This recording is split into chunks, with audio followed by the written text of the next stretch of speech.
Hello dear students, today our lesson's topic is Great Britain Part 2. So last lesson we began speaking about Great Britain and today we shall continue.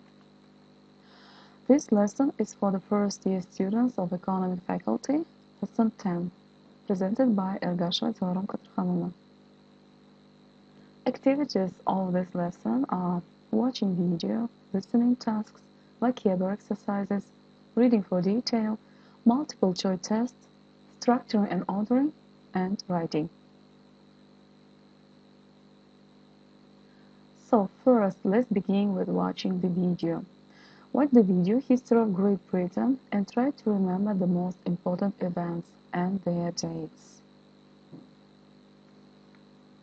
So let's begin.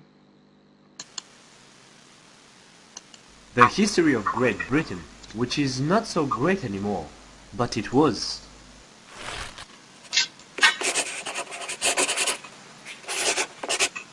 If I'm speaking about the Great Britain, I could refer just on the British Islands, but since the people there managed to expand and influence the world, in this video I will speak about the history of the British people and the British lands.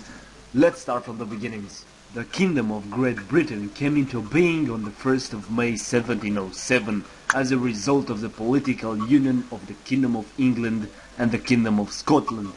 The Queen Anne died without any heir in 1714, and the distant German cousin George of Hanover was called to rule over the UK. He couldn't speak a word in English. George II was also German-born. The British Empire expanded considerably during his reign. George III was the first German king to be born in England. He became king during the 7 Years' War. The war was about the British against French and ended in the victory of the UK, which acquired territories of New France, Florida, and most of the French India. Knock knock, it's America, they want to gain independence. Your name is not America, your name is the 13 colonies. No, we're not. They threw all that goatee into the water. The American War of Independence broke out, and in final the 13 American colonies were finally granted their independence, forming the United States of America. Even years later the French Revolution broke out and the King Louis XVI was killed, left without head. In the 1800 year the Act of Union merged the kingdoms of Great Britain and the Kingdom of Ireland. Well, I forgot to tell you something. In the 1770, Captain Cook discovered the southeast coast of Australia. He claimed that territory to be British. Sorry Cook, forgot about you. The United Kingdom during this time also had to face the ambitions of Napoleon, who desired to conquer the whole Europe. After the victory at Trafalgar and Waterloo, the Great Britain reinforced its position into the world. Being an important event and because of the high tensions of American-British relations due to some events, US declares war in 1812. At peace, some territories were changed and the peace between the two nations is still available today. The 19th century would be dominated by the British Empire, spreading all the 5 continents from Canada and the Caribbean to Australia and the New Zealand via Africa, India and Southeast Asia. In 1832, Parliament abolished slavery in the empire, with the Slavery Abolition Act in 1833.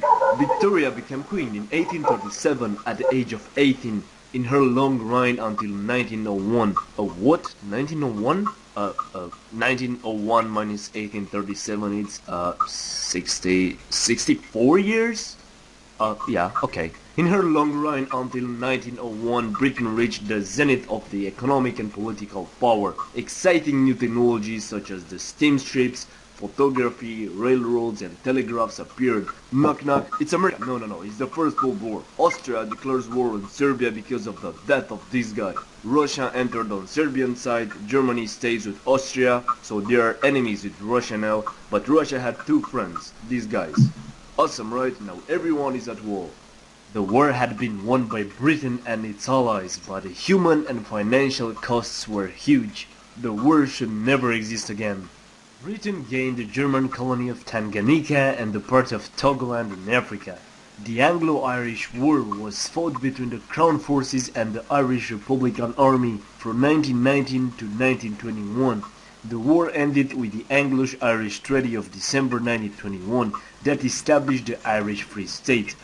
Northeast Protestant territories remained part of the United Kingdom ever since. In 1933 this guy came into power in Germany, and after British and French governments led him to Anschluss Austria and annex Sudetenland, in the 1st of September 1939 Poland was attacked by Germany. UK and France declared war on Germany, and then this happened.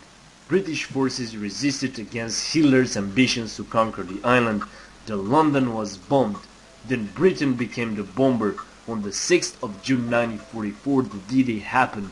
Normandy beaches were assaulted by British, American and Canadian forces. And they won. In the final the Germans lost the game. After the war in 1949 NATO was created and UK was one of the founders. The fall was near the corner for the British Empire, beginning to gain independence to former provinces in Asia and in the 60s in Africa. The fall is marked by the cession of Hong Kong to China in 1997. They joined EU in 1973 to get out after the referendum in 2016. I know there are many other details to talk about, but because this nation has a rich history, we could speak about it for hours. I will end here. Hope you enjoyed it, and if you did, please hit the subscribe button. See you next time.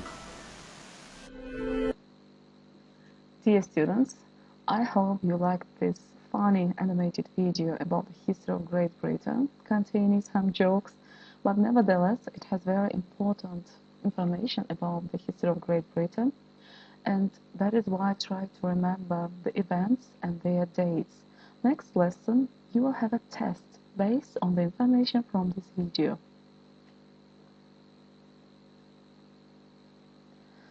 As we begin speaking about the history of Great Britain, let's do the following activity. Before we begin the activity for warming up, please look at this picture. What can you see in the picture? Is this a picture of a city from the present or the past? How can you tell? How do you think the fire started? What are the people doing to put out the fire? How do you think the people feel?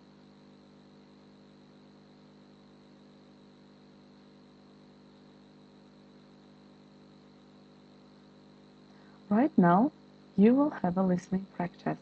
Read these questions, then listen to the tape and answer them. What was the year?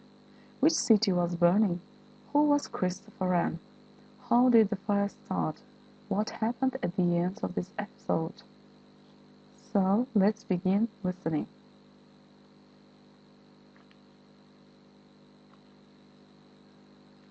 London's burning. Exercise 2, page 70.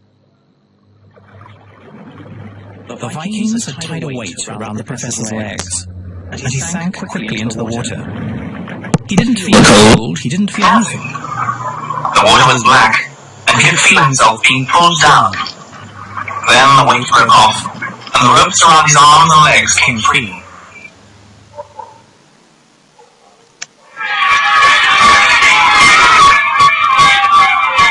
The year was 1666. A horrible plague had killed 75,000 people in London, and now their city was burning. Everyone thought they were cursed. Once he was out of the river, James saw some people passing buckets of water from one person to the next, trying to put out the fire. He decided to help them. He also told them the city would be rebuilt in a bigger and better way. "How do you know all this?" one man asked suspiciously. "Perhaps he's a Dutch spy," another said. "Maybe he's the one who started the fire," the first man added. England was at war with the Dutch, and many people thought that they had set London on fire. The people dropped their buckets and began chasing the professor. He ran through the streets of London with an angry crowd chasing after him, and buildings burning all around. He ran into a dead-end street. There was a wall in front of him. All he could do was wait for the crowd to close in on him. They dragged James to the palace. The professor also saw Christopher Wren, the famous architect who would rebuild most of the churches in London, and he was amazed at the historical significance of the moment. It almost made him forget the trouble he was in. The charges against James were read out to the king, accusing him of being a spy and the possible cause of the fire. Even if I told you the truth, He said. you wouldn't believe me. The king told him he would be sent to the Tower if he did not answer the charges.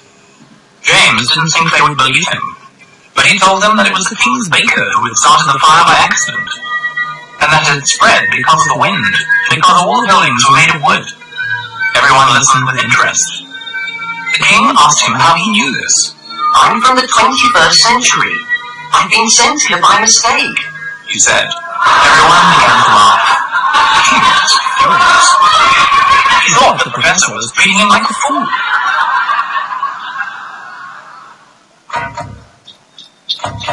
When they placed his hand on the block, James hoped that he would be saved again from death, but he didn't feel sure. His heart beat wildly, and his mind raced. I just want to get back to the 21st century, He said. Then he heard a thud as the axe hit the block.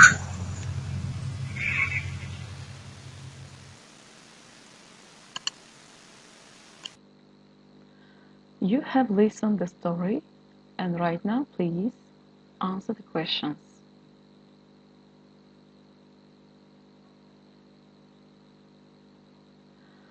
Next activity is reading the text.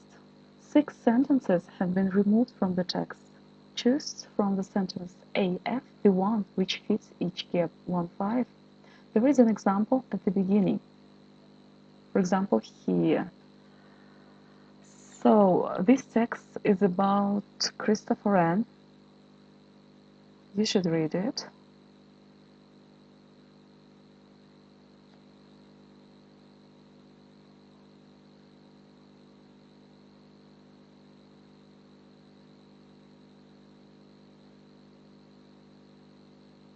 And here we have 6 sentences which have been removed from the text.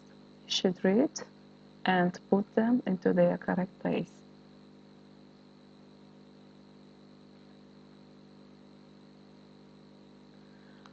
After finishing this task, you will have some vocabulary exercise based on the phrases, word combinations which we used in the text.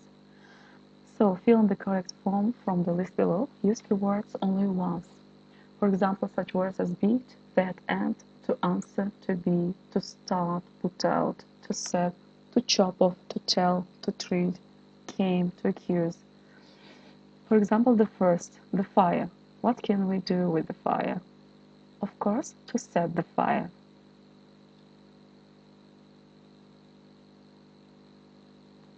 Next activity is structuring and ordering. After you finish reading the text, please answer the question: what did the professor see when he swam to the surface of the river? Put the events in the order they happened. Then you tell the story.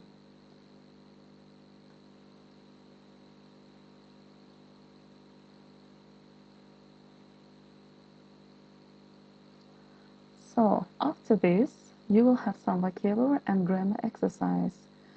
Here in the text, you have some unnecessary words. If we take the first sentence, for example, on September 2nd, 1666, a small fire has started. Here, extra word is has, because the sentence is taken in past simple and we don't need auxiliary verb of the present perfect. Yes? So you shall finish these sentences, crossing out the unnecessary words.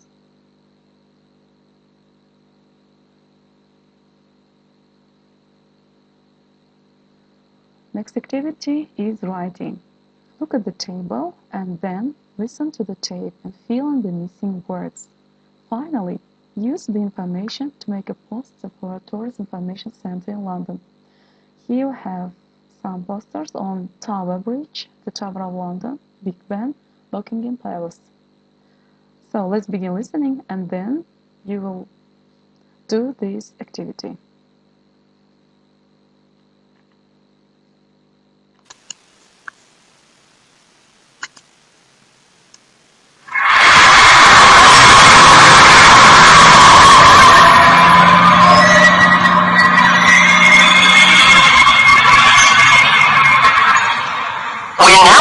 Leaning Tower Bridge, the international symbol of London. It was built between 1886 and 1894 by Sir Horace Jones. Originally, steam engines were used to raise the bridge, so that ships could pass underneath. Nowadays, electric motors are used instead. Just look at its impressive twin Gothic towers. As we cross the bridge, you'll enjoy a wonderful view of the River Thames and London. Wow, it's beautiful. On your left, you can see the Tower of London. It was built during the 11th century by William the Conqueror. It was the royal residence until the 17th century. The Tower of London has 19 towers. There, you can see the famous crown jewels in the Jewel House. Now, if you look ahead, we come into the Houses of Parliament and the famous Big Ben. The bell was installed in 1859, and the clock is the largest in Britain. The bell weighs an unbelievable 14 tons. In fact, the name Big Ben refers to the bell, and not to the clock itself. It chimes on the hour. We'll hear it in a few seconds, as it's almost 8 o'clock.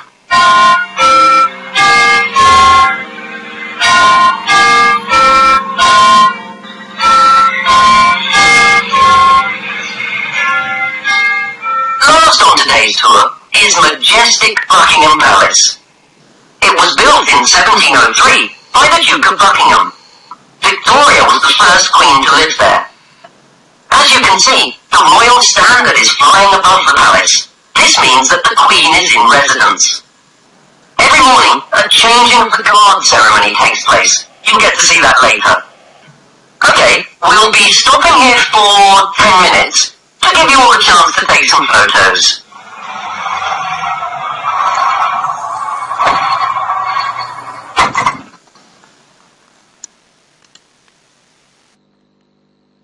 Dear students, please fill in the missing words and then begin your project. Make a poster for a tourist information center in London.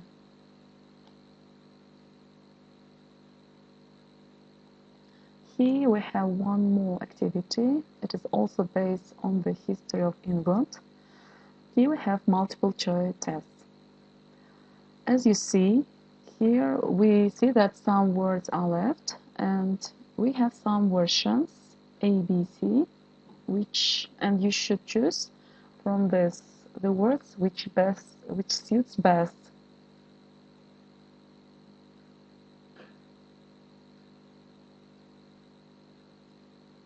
And the last one is fill in the correct word derived from the word in brackets. You should give the right form of the words.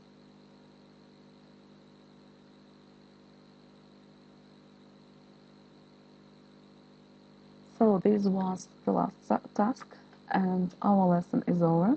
Thank you for your attention. See you on the next lesson. We shall have review on all the lessons we had.